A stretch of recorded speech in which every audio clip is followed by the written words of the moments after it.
তোমরা যদি চালাক মানুষ দেখতে চাও, তোমরা যদি চালাক ইমানদার দেখতে চাও, যদি তোমরা বুদ্ধিমান মুমিন দেখতে চাও, তাহলে তোমরা তাদেরকে দেখে নাও যে যারা বেশি বেশি করে মওতটাকে স্মরণ করে।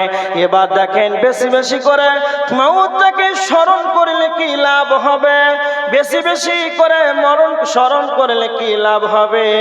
তিরমিজি শরীফের 2307 নম্বর হাদিস, আল্লাহর নবী বলেছেন, হযরতে আবু হুরায়রা রাদিয়াল্লাহু তাআলা আনহু তিনি হাদিসটি বর্ণনা করেছেন।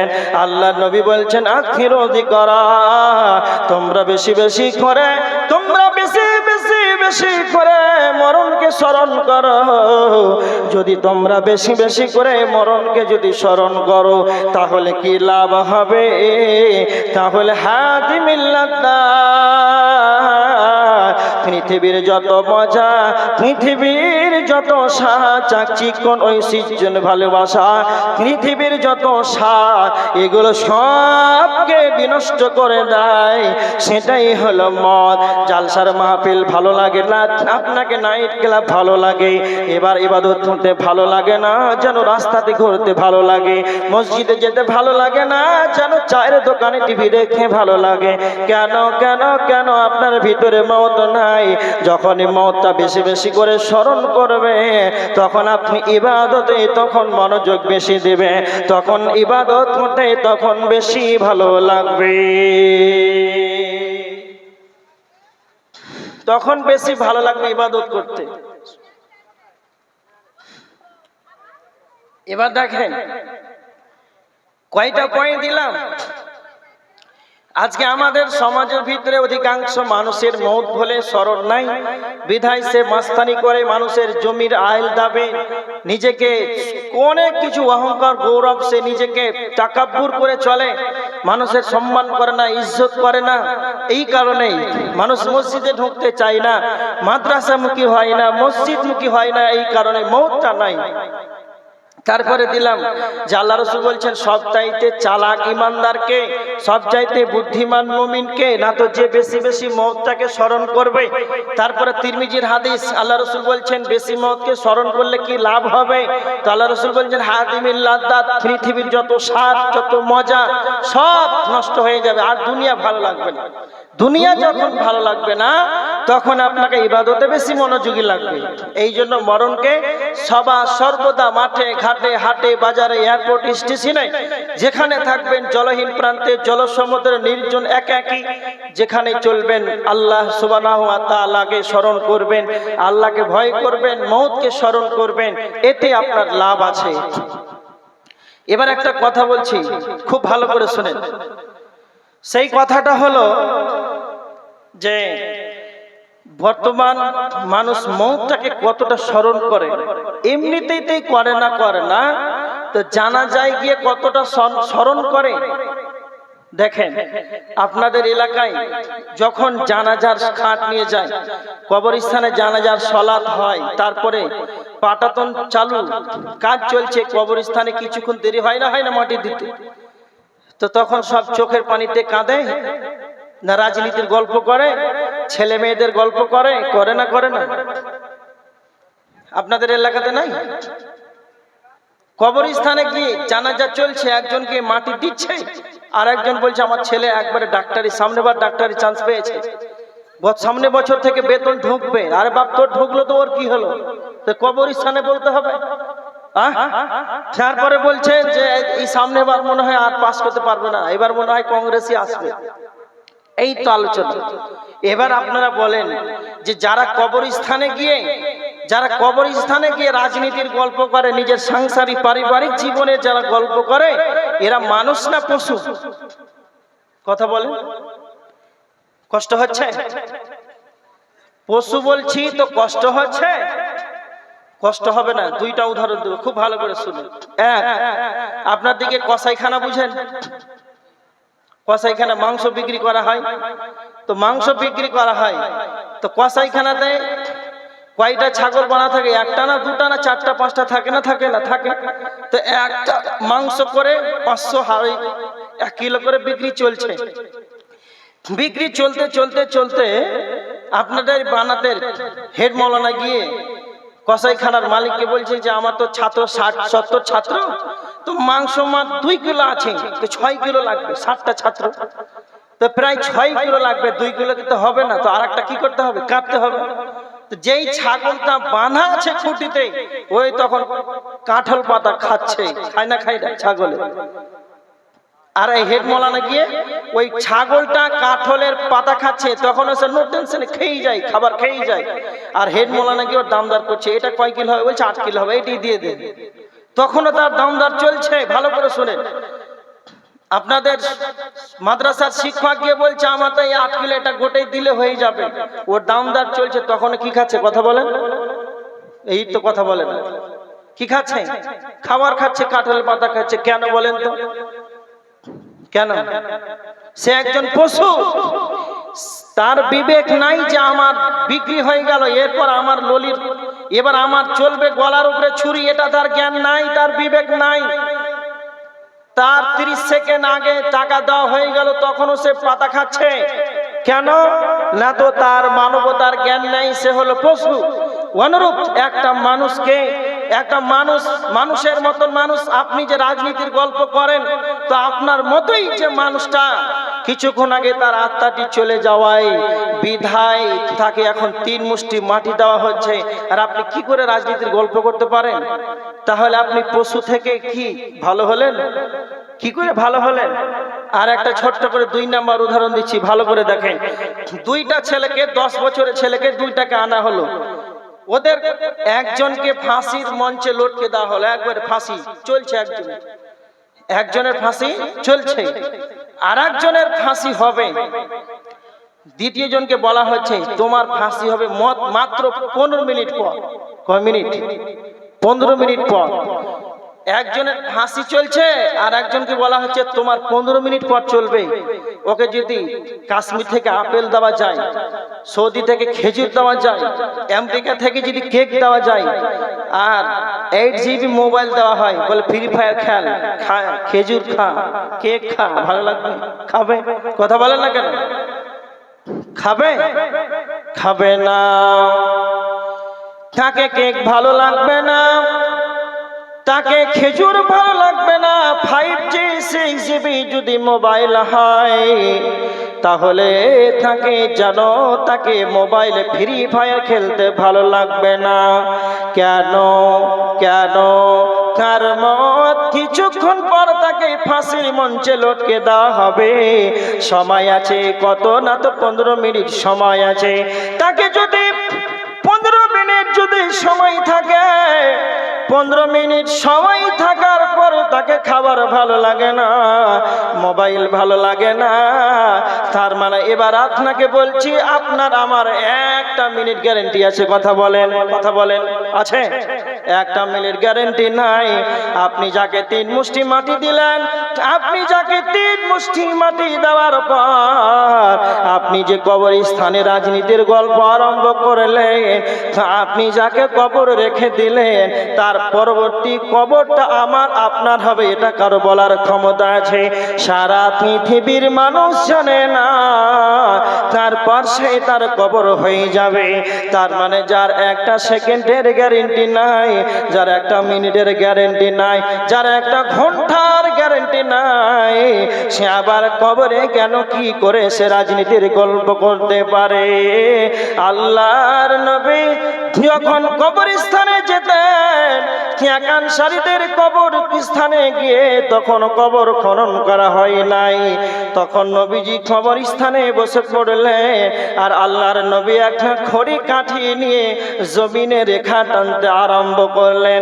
সাহাবীদেরকে বলছেন, সাহাবীরা তোমরা বেশি বেশি করে কবরকে স্মরণ করো, তোমরা বেশি বেশি করে মওতটাকে স্মরণ করো।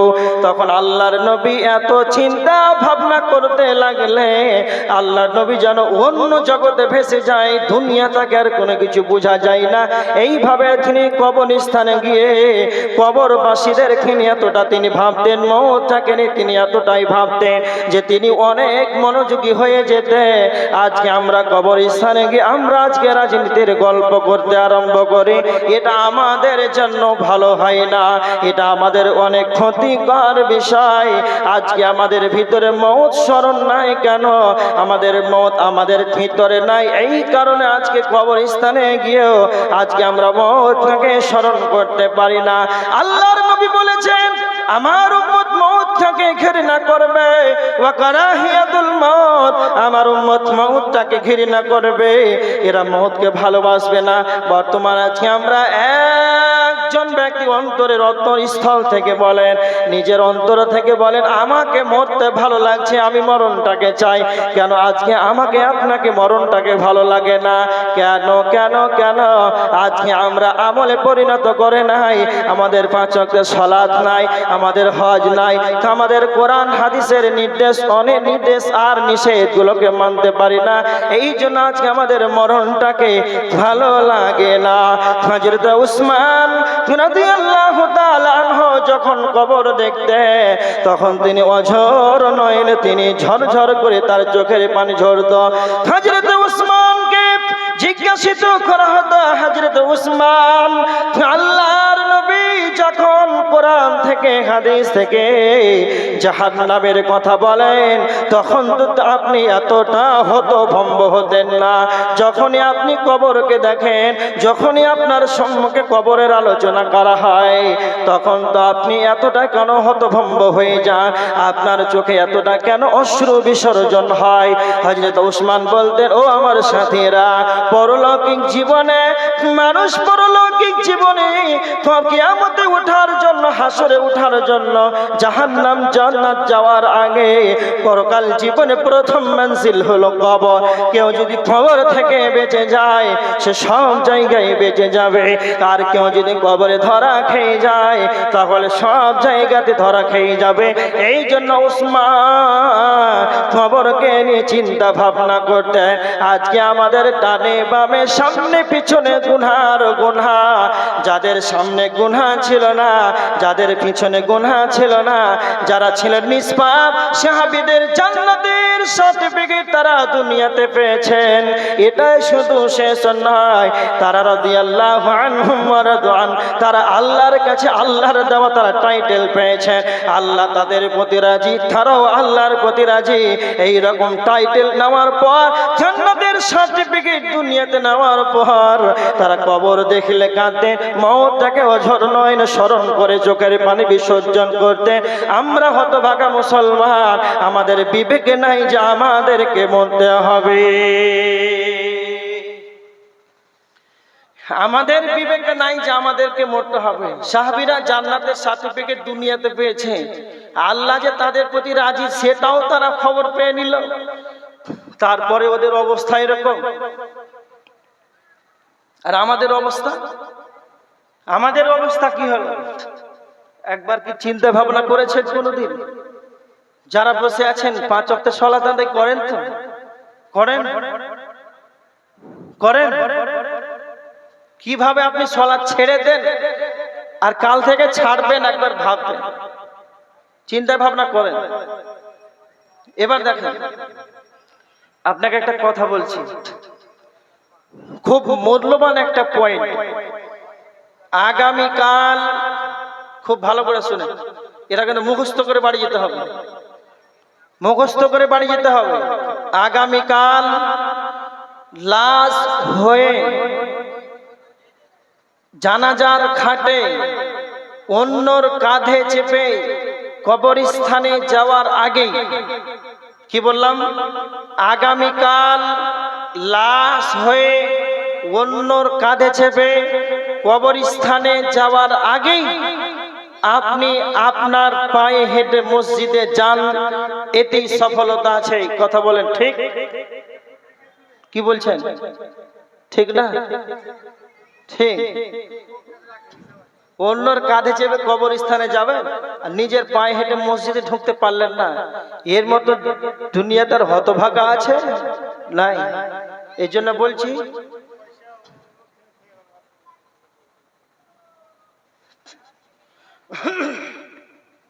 এবার দেখেন মৌত, মৌত কয়বার?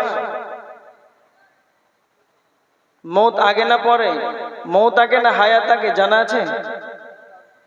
মৌত আগে? কে বলতে পারেন মৌত আগে না হায়াত আগে? আগে হায়াত, তারপরে মৌত। আর কে বলতে পারবেন? চাচা জানা আছে? দিন আগে না রাত আগে? কে বলতে পারবেন? জানা আছে? কারো জানা আছে? রাত আগে না দিন আগে?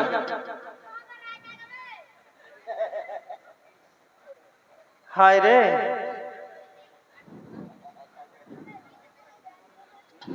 দিন আগে। তারপরে পুরুষ আগে না নারী আগে? কে বলছে? কে বলতে পারবেন? পুরুষ না নারী? পুরুষ। ডিম আগে না মুরগি আগে? ডিম। কে বলতে পারবেন? জানা আছে কারো? কে তুরে প্রধান বক্তা নাকি তুই?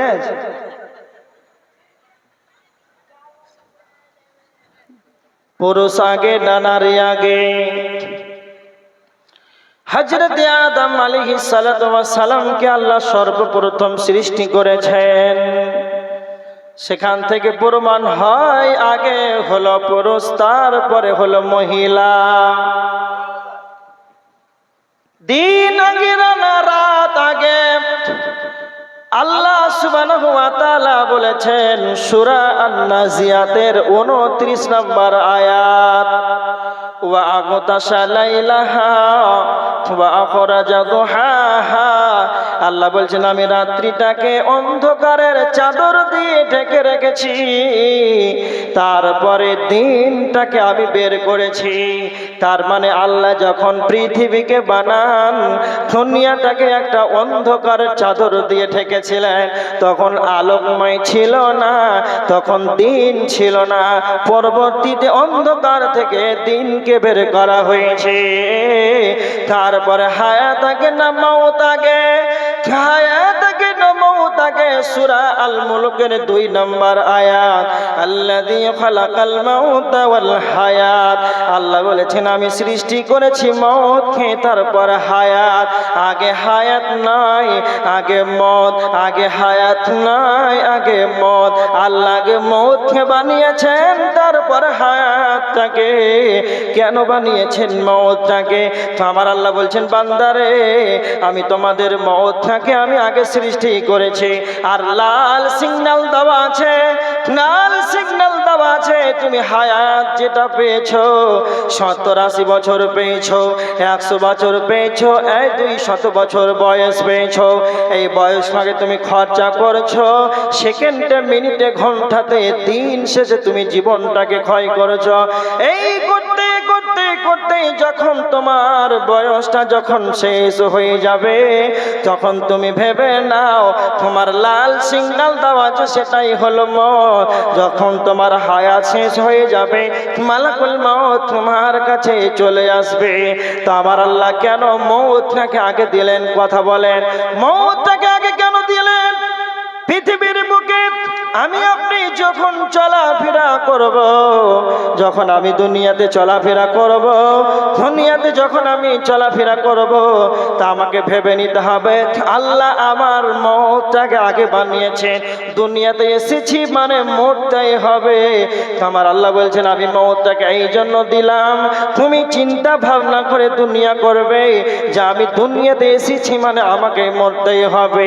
তাহলে আল্লাহ বলছেন লিয়াবলুয়াকুম আইয়ুকুম আহসানু আমালা, আমি তোমাদেরকে পরীক্ষা করব, এই জন্য মওতটাকে দিলাম যে তোমাদের ভিতরে আমলের দিক দিয়ে কে বেশি উত্তম। আমি আল্লাহর নবী সাল্লাল্লাহু আলাইহি ওয়াসাল্লাম তিনি বলেছেন, আল্লাহর নবী বলেছেন আমার উম্মত 60 থেকে 70 বছর জীবন পাবে, হায়াত পাবে। এটা নবীজির ভাষা, তিরমিজি শরীফের হাদিস। তার মানে আমরা 60 থেকে 70 বছর জীবনটা পাবো। তো যখন আমরা ভেবে নিব যে আমার 20টা বছর পার হয়ে গেল, 30টা বছর আমার পার হয়ে গেল, 40 বছর পার হয়ে গেল, মানে আমার দিন সব শেষ হয়ে গেল, সামনে আমার মওত ছাড়া আর কোনো গতি নাই। তোমার যখন এইগুলো চিন্তা ভাবনা আসবে, তখন তোমার দ্বারাতে নোংরা কাজ হবে না, খারাপ কাজ হবে না। তখন তুমি ভালো ভালো আমলগুলোকে তুমি করতে আরম্ভ করবে। এই ভালো আমল, উত্তম আমল করার জন্য আমি আল্লাহ তোমাদেরকে মওতটাকে দিয়েছি। এবার দেখেন, খুব ভালো করে শুনেন, মওতটাকে কেন দিলেন? মওতটাকে দিলেন কেন? যে তুই স্মরণ রাখবে যে মওত আমার আছে, তাছাড়া কোনো গতি নাই। ভালো উত্তম আমল করতে হবে আমাদেরকে, এই জন্য মওতটাকে আগে। এবার দেখেন, মওত আগে না হায়াত আগে, কি বুঝতে পারলেন? কি বুঝতে পারলেন? মওত আগে না হায়াত? মওত। এবার দেখেন, মওত কয়বার আর হায়াত কয়বার, কে বলতে পারবে? মওত কয়বার? একবার। হায়াত কয়বার? একবার। আর কে বলতে পারবেন? 2 বার হায়াত। আর কে কি বলছেন? মরণ কয়বার? বাস, আপনাদের প্রধানমন্ত্রী বলে দিলে একবারই মরতে হবে, আর মরতে হবে। মওত কয়বার, হায়াত কয়বার? কোরআনের আয়াত সূরা বাকারার 28 নম্বর আয়াত, কুনতুম আমওয়াতান, তোমরা ছিলে নিষ্প্রাণ, তোমাদের কোনো অস্তিত্ব ছিল না। আমার দিকে দেখেন, আল্লাহ কি বলছেন? কুনতুম আমওয়াতান, তোমরা ছিলে নিষ্প্রাণ, তোমাদের কোনো অস্তিত্ব ছিল না। তার মানে আমরা জীবিত ছিলাম না, মৃত ছিলাম? ভালো করে উত্তর দেন, বলেন। আমরা মৃত ছিলাম না জীবিত ছিলাম? কুনতুম আমওয়াতান, আল্লাহ বলছেন তোমাদের কোনো অস্তিত্বই ছিল না। আল্লাহ বলছেন তোমাদেরকে আমি অনস্তিত্ব থেকে অস্তিত্ব দিয়েছি। ইন্না খালাকনাল ইনসানা মিন নুতফা, আল্লাহ বলছেন আমি মানুষকে সৃষ্টি করেছি শুকরাণু থেকে। তার মানে আমাদের কোনো অস্তিত্ব ছিল না, তার মানে আমরা আগে মৃত ছিলাম। আল্লাহ বলছেন ফাহিয়াকুম, আমি আল্লাহ তোমাদেরকে জীবিত দান করেছি, তোমাদেরকে জীবন দিয়েছি। তোমাদের কোনো জান ছিল না, প্রাণ ছিল না, অস্তিত্ব ছিল না, অনস্তিত্ব থেকে তোমাদেরকে অস্তিত্ব দিয়েছি। তারপরে আমার আল্লাহ বলছেন সুম্মা ইউমিতুকুম, আবার তোমাকে মারবো, সুম্মা ইউহয়িকুম, আবার তোমাকে জীবিত করব। একটা কথা মনে রাখবেন, আল্লাহ এখানে কি বলেছেন? সুম্মা ইউমিতুকুম, আবার তোমাকে মারবো। তার মানে আমরা আগে যেরকম মৃত ছিলাম, আল্লাহ আমাদেরকে আবার মারবেন। তার মানে আগে আমরা মৃত ছিলাম, একবার মৃত, আবার আমাদেরকে মারবেন আর একবার মৃত, তার মানে 2 বার মৃত। এখন আমরা হায়াত পেয়েছি, আমরা হলাম জীবিত, আর আল্লাহ আমাদেরকে মারবেন, আর মারার পর আবার আল্লাহ আমাদেরকে জীবিত করবে। তার মানে কি বুঝতে পারলেন? এখন আমরা হায়াত পেয়েছি, জীবন পেয়েছি, এটা একটা জীবন, এটা হলো একটা হায়াত, এটা হলো এক। আমরা মরে যাব, আল্লাহ আমাদেরকে আবার জীবিত করবেন। মওত হলো 2 বার, আর হায়াত হলো 2 বার। কেমন করে? একটা কথা শুনেন, মওত যে 2 বার আর হায়াত যে 2 বার, এটা খুব সহজে আপনাকে বুঝিয়ে দিচ্ছি। কোরআনের এই আয়াত সুম্মা ইউমিতুকুম, এই ভাষাটা বুঝেন। সুম্মা ইউমিতুকুম, আল্লাহ বলছেন আবার তোমাকে মারবো। এখানে একটা চেয়ারে ছেলে বসে আছে, যখন আমি স্টেজে উঠলাম, ওই ছেলেটাকে আমি বলি, এই বেয়াদব, তোমার আব্বার বয়সের মানুষ, দাদার বয়সের মানুষ, বুড়া মানুষ নিচে বসে আছে, তুমি অভদ্র মতন পা ঝুঁকাচ্ছি, চেয়ারে বসে আছে। তখন চট করে নেমে নিচে বসে গেল। খুব ভালো করে শুনুন, নিচে বসে গেল। আমি জলসা করতে আরম্ভ করলাম। জলসা করতে করতে আধা ঘন্টা পার হয়েছে, ওই ছেলেটা দেখছি চেয়ারে উঠে গেছে, মানে যেই রকম চেয়ারে ছিল আবার চেয়ারে বসে গিয়েছে। তো আমি তখন তাকে বলছি, এই আবার, খুব ভালো করে শুনেন, তা আমি তাকে প্রথমবার আবার বলেছিলাম না দ্বিতীয়বার? খুব ভালো করে ভেবে উত্তর দেন। আমি আবারটা কখন বললাম? দ্বিতীয়বার। আমি যখন তাকে বললাম যে আবার, তখন তার মানে সে তার আগে চেয়ারে বসেছিল, বুঝতে পেরেছেন? তো আল্লাহ বলছেন সুম্মা ইউমিতুকুম, আবার তোমাকে মারবো। আবার কখন ব্যবহার করা হয়, তার মানে আগে মৃত্যু ছিলাম। আল্লাহ বলছেন সুম্মা ইউহয়িকুম, আবার তোমাকে জীবিত করা হবে, তার মানে মৌতের আগে আমরা জীবিত ছিলাম। হাসরের ময়দান আমরা এখন বর্তমান জীবিত আছি, আমরা মরে যাব, আবার আমাদেরকে জীবিত করা হবে। সুম্মা মানে কি আবার, আবার মানে কি আগে একবার এরকম ছিল, বুঝতে পেরেছেন? না আর বুঝাতে হবে, বুঝতে পারলেন? তাহলে মওত কয়বার আর হায়াত কয়বার? কথা বলেন। দুইবার। আর একটা প্রমাণ দিচ্ছি, সূরা আল মুমিন 11 নম্বর আয়াত। কিয়ামতের ময়দানে বেঈমান কাফের অস্বীকারীরা আল্লাহকে গিয়ে বলবে, হে আমাদের রব, রব্বানা আমাতানা সানাতাইনি ওয়া আহইয়াইতানা সানাতাইনি। আল্লাহকে গিয়ে বলবে, আল্লাহ আপনি আমাদেরকে দুইবার মৃত্যু দিয়েছেন, ওয়া আহইয়াইতানা সানাতাইনি, দুইবার হায়াত দিয়েছেন। তার মানে কাফেররা বলবে, ফাতারাফনা, আমরা বিশ্বাস করলাম, আমরা স্বীকার করলাম আপনি আমাদেরকে দুইবার মৃত্যু দিয়েছেন। রব্বানা আমাতানা সানাতাইনি ওয়া আহইয়াইতানা সানাতাইনি ফাতারাফনা, আপনি যে দুইবার মৃত্যু দিয়েছেন, দুইবার যে হায়াত দিয়েছেন, ফাতারাফনা, আমরা স্বীকার করলাম।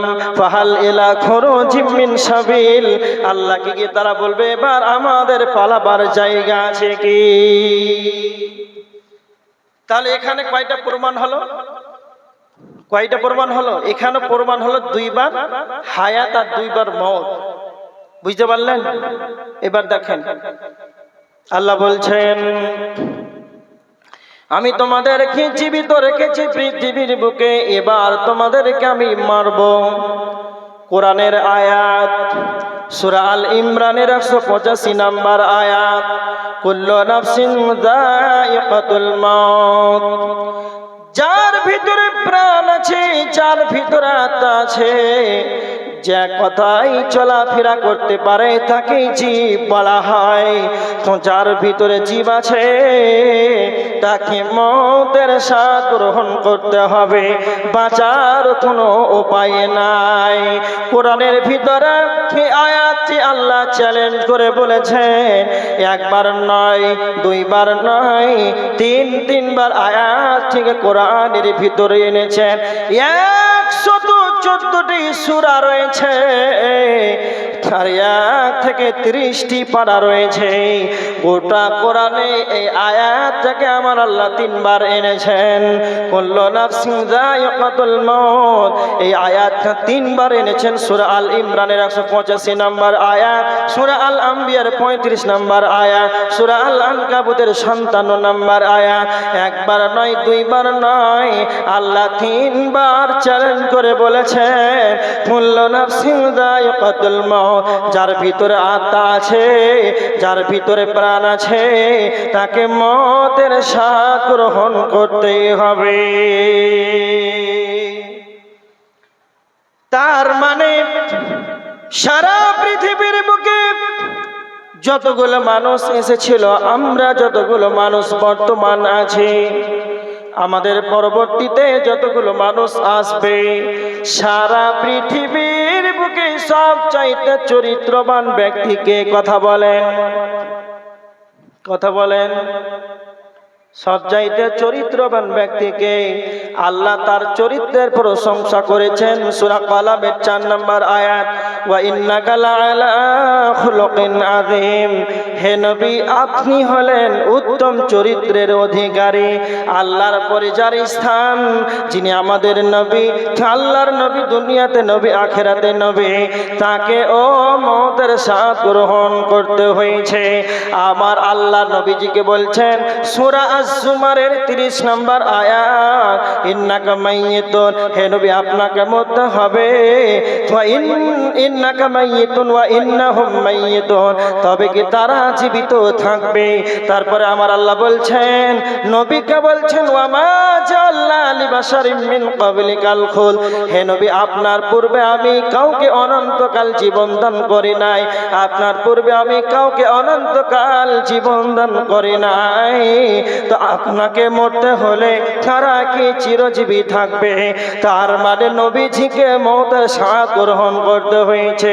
সারা পৃথিবীকে 4 জন বাদশা শাসন করেছিল।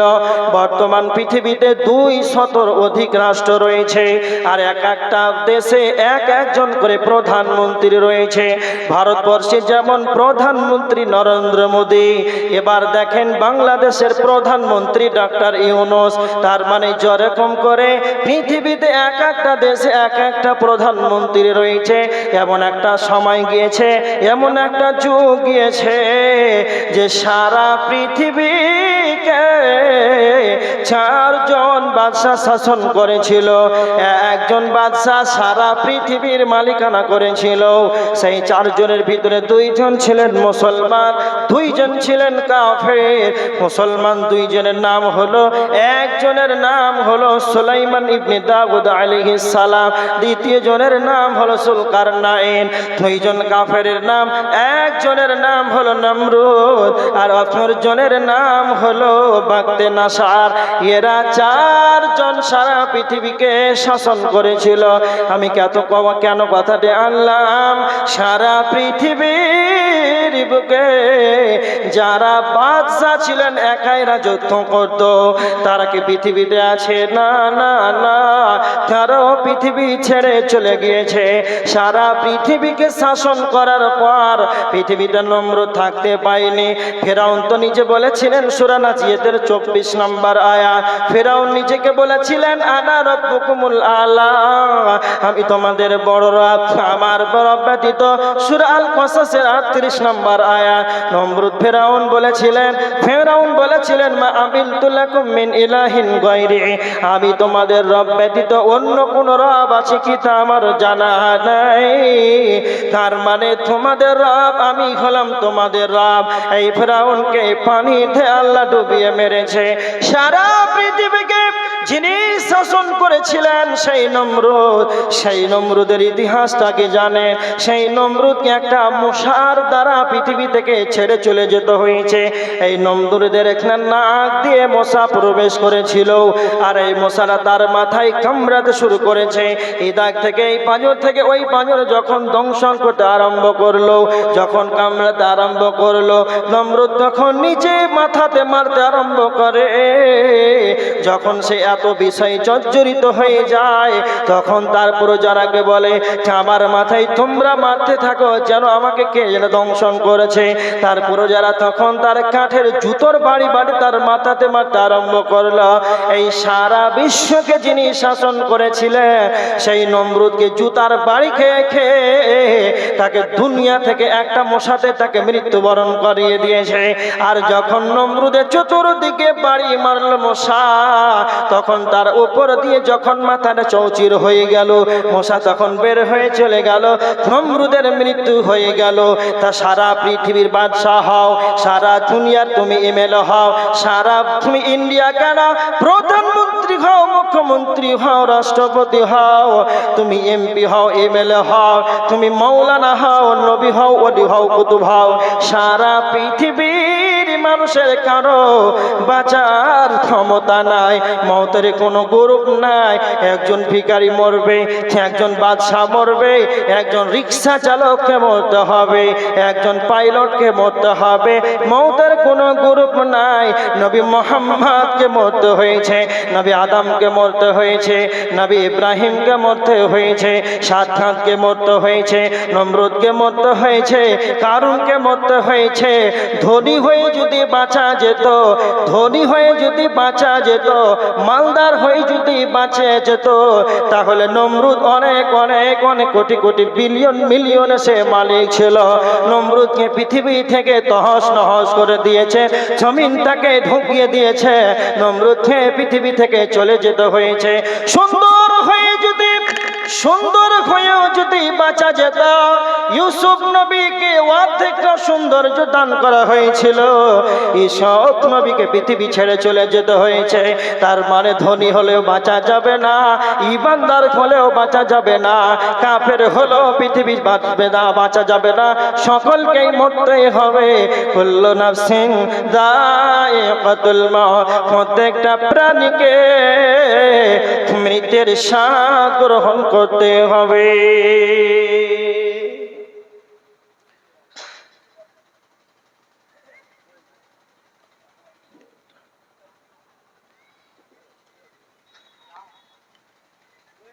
চানা শরবত, শরবত তো লাগছে, ঠান্ডা হলে তো শরবত, ওটাই তো বলছি, চা ঠান্ডা হলে তো শরবত হয়। এবার দেখেন, ছেড়ে দেবো নাকি? হ্যাঁ, কষ্ট হয় না? কয়টা বাজল হুজুর? কয়টা বাজল? দুটা। ছেড়ে দি,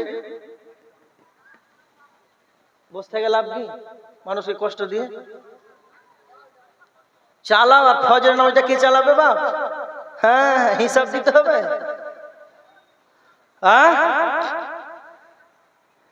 বেশি রাত 2টা 4টা 5টা অব্দি আলোচনা করে হাইয়া আলাহ সালাহ বলছে, এসো, বলছে দেখে লেগে তোর মুয়াজ্জিন বলছে হাইয়া আলাহ সালাহ, কিছুক্ষণ পড়বে। আর সালাত তো খায়রুম মিনান নাওম, ঘুম থেকে সালাত উত্তম, বলে তুই দেখে লেগে, আমি চালাই। কয়েকটা কথা বলছি শুনেন। প্রত্যেকটা প্রাণীকে মৃত্যুর স্বাদ গ্রহণ করতে হবে বলছিলাম।